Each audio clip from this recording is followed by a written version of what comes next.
So someday it's a book stirring in me is the art of thinking and how to use that kind of process and go deeper into it. And I talked a lot about it in one of my podcasts, which might be the seed of a book. But it's the difference between dead thinking and alive thinking. Ideas can be either alive or they can be dead. And an alive idea is something that enters your brain from an external source, a philosopher, an article, somebody you admire, somebody you hate. And then you absorb it and you think about it and you decide, I'm going to turn it around into this and I'm going to make it alive and it's going to make it something that's part of me. Another part of an alive idea is you have an idea that comes to you about a book or a project or something about the world, and you go, maybe that's not actually true. Maybe the opposite is true. And you go through a process and you cycle through it on, and you reflect on it and you refine this idea. And maybe it turns into its opposite.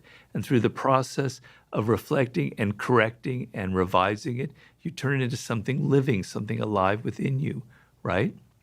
On and on and on. And what prevents people from going through that process, which would be the subject of my book, is basically anxiety.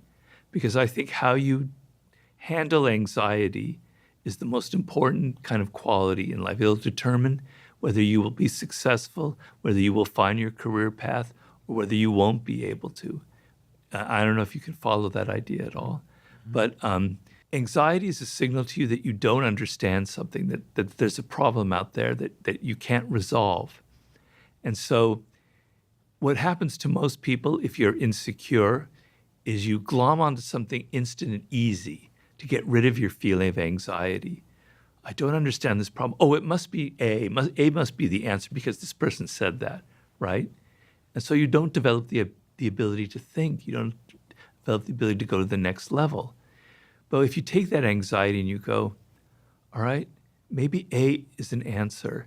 And then you start going through A and then you go, no, maybe A isn't the answer. Maybe B is the answer.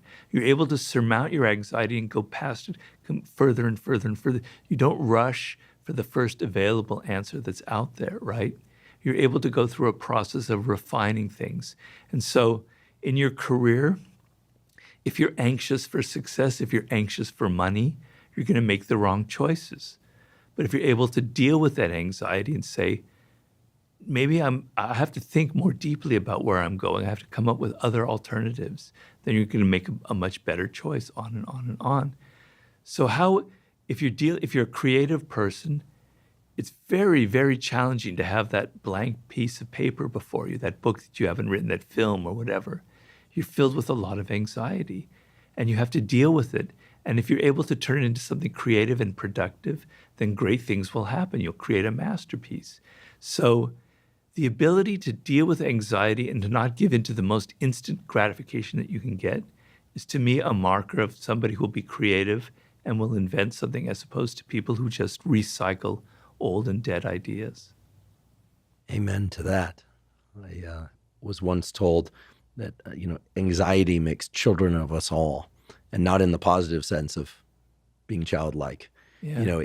It regresses us to a mode where we feel a complete lack of control. And I completely agree that being able to manage anxiety and dance with it, since we can't rid ourselves of it. No, perhaps nor should we, right? Because it's a signal, as you point out, that we don't understand something, that there's something to get curious about. Right. A process or something out there or both. I think that really resonates. Yeah. And I think a lot of people will benefit from hearing that, because I think we hear the word flow and we just all imagine, I even catch myself imagining that, when Robert Greene sits down to write, it's like there's a blank sheet and then he just kind of meditates and then boom, out come these books. No. But if I get realistic for a second, I'm sure that there's a lot of inner turmoil and anxiety. Oh my God, you have no idea. So my process is 95% pain and maybe 2.5% ecstasy. And I don't know what the other 2.5% would be. But so I write a story, because in my new book and most of my books, I always begin with a story from history, etc. And it is so bad. I can't believe how bad, how flat it is, how it sucks. I'm so embarrassed. I hate myself. And then I go and I go dig into it and I start changing the words in it. I start making it a little bit better. The second version, it's kind of palatable, but it still sucks. If I let it out into the world, it'd be very embarrassing. It's anxious, and my wife can tell you I'm a miserable being when that happens. Everything looks black to me at that point, and I push through it. So if I gave in to my anxiety, and this happens with a lot of books and writers, I would just put out that second version, which isn't very good. It isn't very strong. It isn't thought through, because my ideas, when I look at them the first time, I go, that's not real. That's not the actual thing that's going on here, Robert. You've missed the mark. You want to hit what's actually real in that story. So you have to go deeper and deeper and harder and harder and harder. So I don't just give up and go, here's the chapter. I go, it's got to be better. It's got to be better. Until finally, after 2 months of struggling, it seems like it's gone to the place that I want it to be in, right? But I use that anxiety to keep improving and making it better. And then when I reach that point and the story is good enough and I can let my wife read it and then my editor, I feel great. I have that 2% moment of joy. But it came through all of that anxiety. But I can tell you, the feeling of fulfillment when I finish a chapter is pretty damn great. When I finish a book, it's better than any kind of drug experience anyone could ever have. It's such a wonderful feeling of accomplishment and pushing past all the barriers, So my process involves a lot of anxiety and dealing with. That's why I'm talking about it and why I want to write a book about it.